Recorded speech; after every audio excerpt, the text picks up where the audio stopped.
여러분 이 69편은 어떤 시인가 하는 것을 먼저 정리를 좀 하면요. 다시 비탄시란 말은 우리가 어떨 때 비탄이란 말을 쓰는가요? 때로는 억울하고 때로는 속이 상하고 때로는 너무 슬프고 그죠? 이런 것 때 할 때 우리가 비탄이란 말을 쓰는 거예요. 이 69편의 시는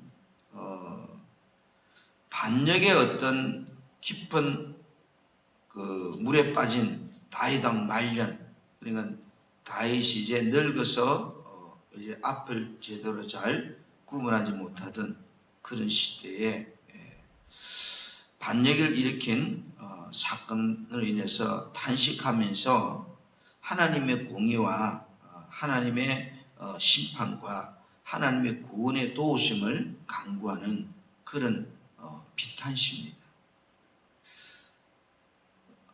다윗에게 반역을 일으킨 사람은 두 자녀가 있죠. 그래도 좀 젊은 시절에 압살롬, 노년 말기에 죽음을 앞에 두고 있는 그 시점에 넷째 아들 아도니아가 반역을 일으키죠. 그러나 오늘 이 시는 69편의 말씀은 아마 아도니아로 인해서 다윗이 슬퍼하면서 하나님 도와주라고 간구하는 그런 말씀이 주제인 것 같아요. 우리가 이 1절부터 36절까지 양이 굉장히 많은 말씀이지만 크게 4가지로 5가지로 말씀을 나눠 정리를 해보면 1절부터 4절 말씀을 보면 이 반역이 점점 깊은 수렁에서 지금 이제 다윗이 고뇌하면서 절규하는 그런 부르짖음의 모습들이 나오거든요. 뭐 내가 넘쳐나이다, 내 눈이 시하나이다, 그 다음에 이런 단어를 쓰면서 보면 지금 반역이 절정에 이르는 어떤 이런 상황 속에서 올려드리는 그런 절규들, 고뇌의 절규들을 우리가 볼 수 있고요. 그 다음에 5절에서 이렇게 12절까지 말씀들을 보면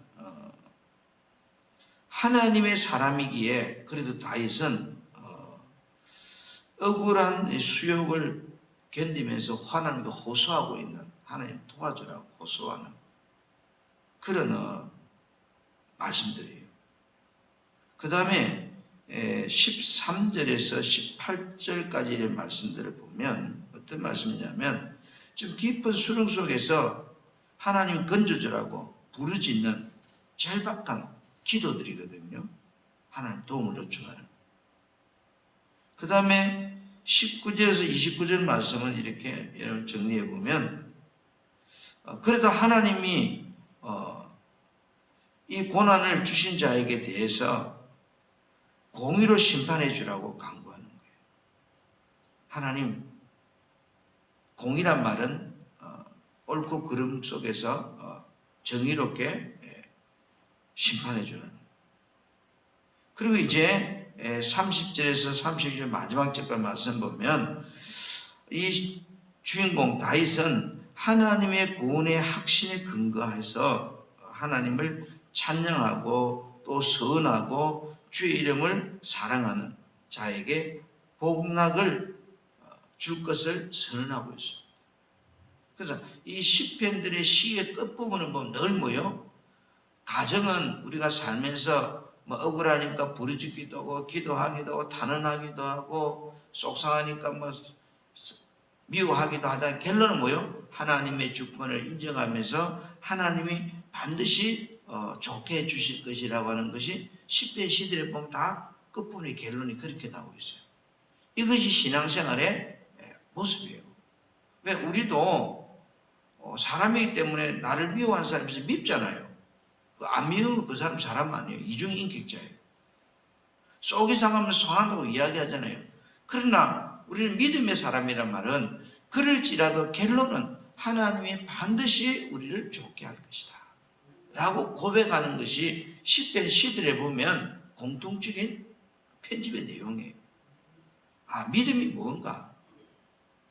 믿음 있는 사람이 막 욕을 해? 믿음 있는 사람이 왜 절망해? 그렇게 말하는 사람이 있는데 그거는 틀린 거예요. 믿음 있는 사람도 절망할 수 있어요. 믿음 있는 사람도 낙심할 수 있고 미워할 수 있어요. 그러나 결론은 뭐예요? 믿음의 사람은 하나님이 다 보고 계시고 하나님이 하시기 때문에 반드시 뭐예요? 잘 될 것이라.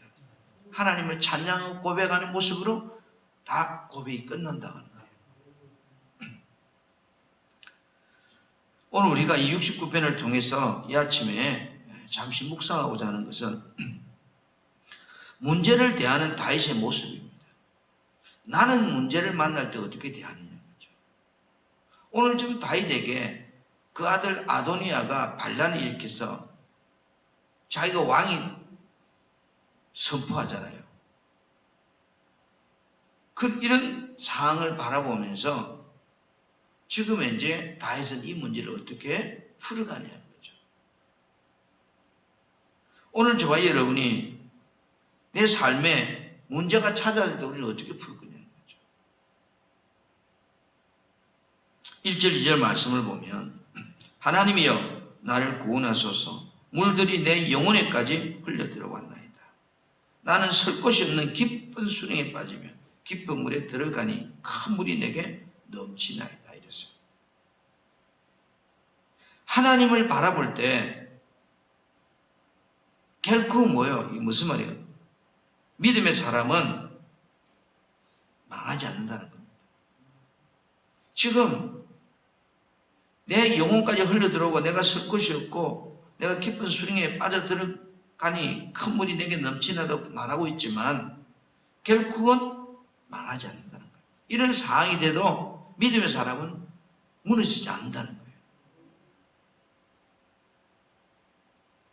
그러면서 3절에 내가 부르짖음으로 피곤하여 나의 목이 마르며 나의 하나님을 바라서 나의 눈이 시야했나이다. 이 말은 뭘까요?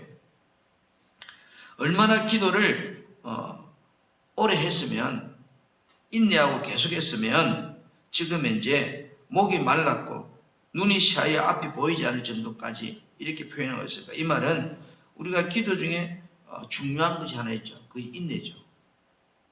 기도 안 하는 사람 없어요. 나름대로 기도 다 하지요. 근데 어때요?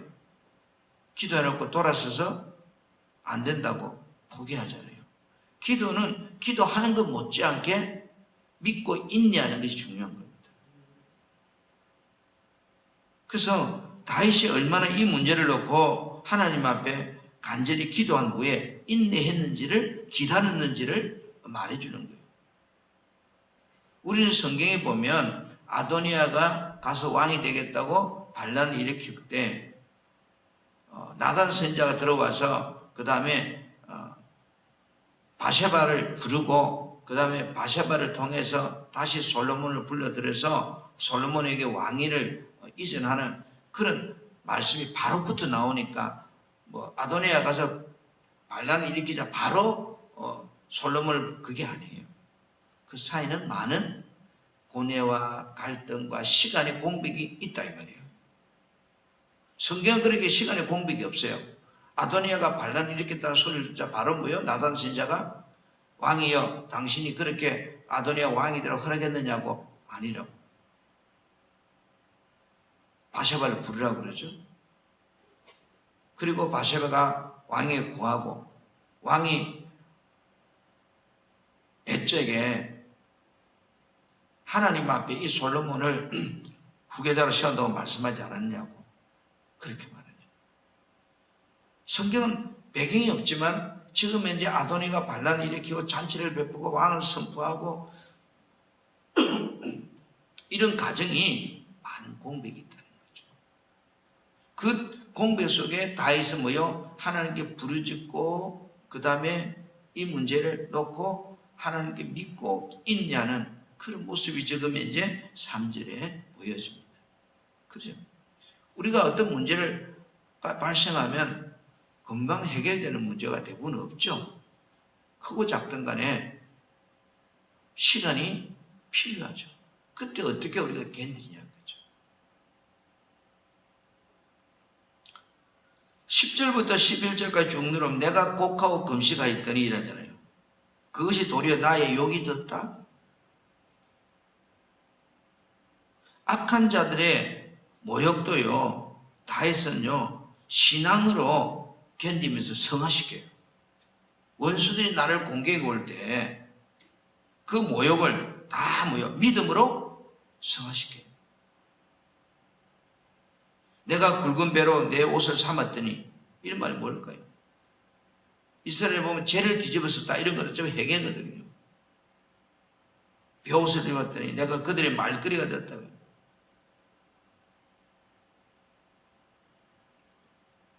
우리가 살아가면서 기도는 내 삶의 모든 문제를 푸는 최선의 방법. 왜 그럴까요? 문제를 풀 수 있는 답이 하나님께 있다고 믿는 사람은 기도합니다. 그 사람이 믿음의 사람이죠.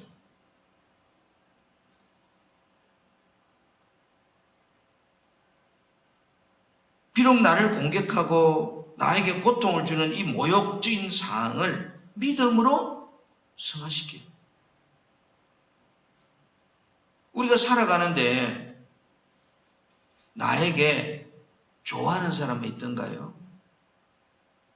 저는 그렇게 생각하지 않습니다. 저는 목회를 하지만 우리 성도들이 다 나를 좋아할까요? 아닐 거예요. 원망하는 사람도 있을 거고 자기 생각과 틀리다고 판단하는 사람도 있을 거고 때로는 그래서 이 말 저 말 하는 사람도 있을 거예요. 그때 우리는 어떻게 하느냐고. 여러분은 어떻게 하느냐고. 이 문제도 하나님만이 해결할 수 있다고 믿으면 우리는 나에게 고통을 주는 사람을 바라보면서 그것이 더 믿음이 자라나게 하는, 나의 믿음이 성화되게 하는 과정을 통해서 하나님께 기도로 풀어가는 삶이 되어야 된다는 거죠. 여러분, 부부가 살면서 부부가 여러분에게 항상 좋은 부부가 있는가요? 좋은 부부 항상 좋다고 생각하는 것은 잘못된 거예요. 의견이 안 맞기 때문에, 생각이 다르기 때문에 말할 수 있어요. 그때 그 상황을 내가 믿음으로 성화시켜야 된다. 그러면 그것이 어떻게 될까요? 결코 내가 기도로 하나님 앞에서 그 문제를 풀어가는 계기가 된다. 오늘 다윗은 그렇게 하고 있어요. 그 다음에 14절에서 16절 말씀들을 보면 나를 수렁에서 건지사 이랬잖아요. 깊은 물에서 건져주소서. 큰 물이 나를 휩쓸거나 기쁨이 나를 삼키지 못하게 해주소서. 막 그렇게 요구하고 있습니다. 절망적인 자리에서 하나님 나를 소망의 지금 자리로 인도해 주라는 거예요. 깊은 수렁에 빠졌단 말이야. 큰 물이 휘날리면 이건 완전 절망적인 상황이에요. 하나님, 현실은 좀 절망적인 상황이지만 나를 소망의 자리로 하나님이 인도해 주소서. 그렇죠. 그리고 17절에 주의 얼굴을 주의 종에게서 숨기지 마소서. 내가 환난 중에 있사오니 속히 나에게 응답하소서. 쭉 내려가서 이렇게 보면 27절에 보면 그들의 제약을 더하사 주의 공의에 들어오지 못하게 하소서. 하나님의 징계는 생명의 길로 나를 인도하는 축복이 됨을 말하고 있습니다.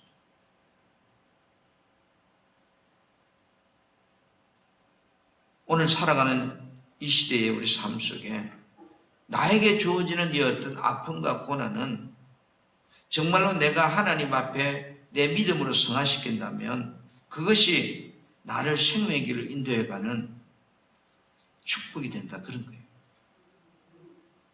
문제 없는 사람 없어요. 다 문제가 가지고 살아요. 문제는 그 문제를 어떻게 푸느냐는 거죠. 어떻게 승화시키냐는 거죠. 우리는 문제를 만날 때 그걸 내 믿음으로 승화시켜야 돼요. 그러면 하나님을 찾게 돼요.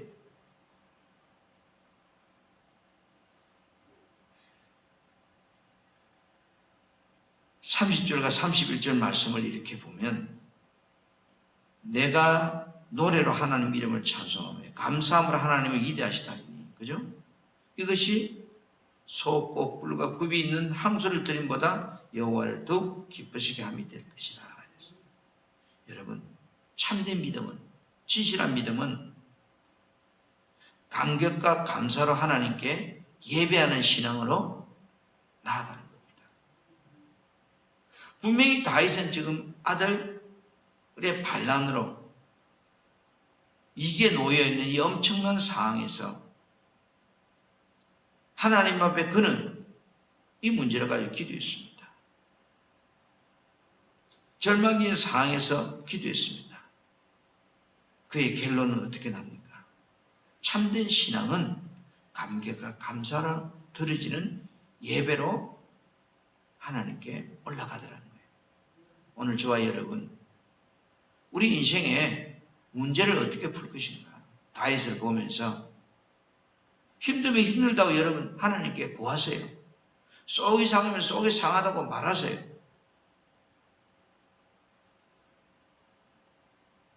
그리고 하나님이 반드시 믿음의 사람의 기도에 응답하실 것이고 하나님은 반드시 나의 삶에 기쁨과 감사로 채워주시는 것을 우리가 찬양할 수 있다면 그 사람은 반드시 그 문제로부터 해결을 받는 은혜를 잊게 될 것입니다. 기도합시다. 인생에 안고 일어서름을 삶의 모든 것을 주관하시는 하나님, 주께서 우리의 삶을 보고 계십니다. 정말로 힘들고 어려울 때 하나님이 나를 관찰하고 계신다는 것을 의식할 수 있는 나의 믿음이 되게 하여 주옵소서. 우리가 살아가는 삶, 고난도 있고 아픔도 있고 힘든 시간도 있습니다. 그러나 그때 나는 어떻게 할 것인가? 지금 내가 처한 현실의 문제를 하나님을 만나는 계기로 삼고 내 믿음이 성화시키는 계기로 삼으면 반드시 그것이 내게 복이 됨을 우리는 다윗의 삶의 모습 속에서 오늘 또 묵상합니다. 주여, 우리가 내 삶의 문제를 풀어가는 방법이 다윗과 같이 되게 하여 주옵소서. 우리 교회를 복되게 하신 하나님, 이 교회를 통해서 이 땅에 소망이 되기를 원합니다. 하나님 나라가 확장되어져 가기를 원합니다. 주의 이름이 거룩히 여김 받기를 원합니다. 이 양산이, 이 묽은 땅이 새롭게 변화되게 하여 주옵소서. 우리 풍성한 교회가 이 마지막 시대에 복음의 파수꾼 역할을 감당할 수 있는 사명자들이 되게 하시고 십자가를 지고 예수를 따를 수 있는 성도들이 되게 하여 주옵소서.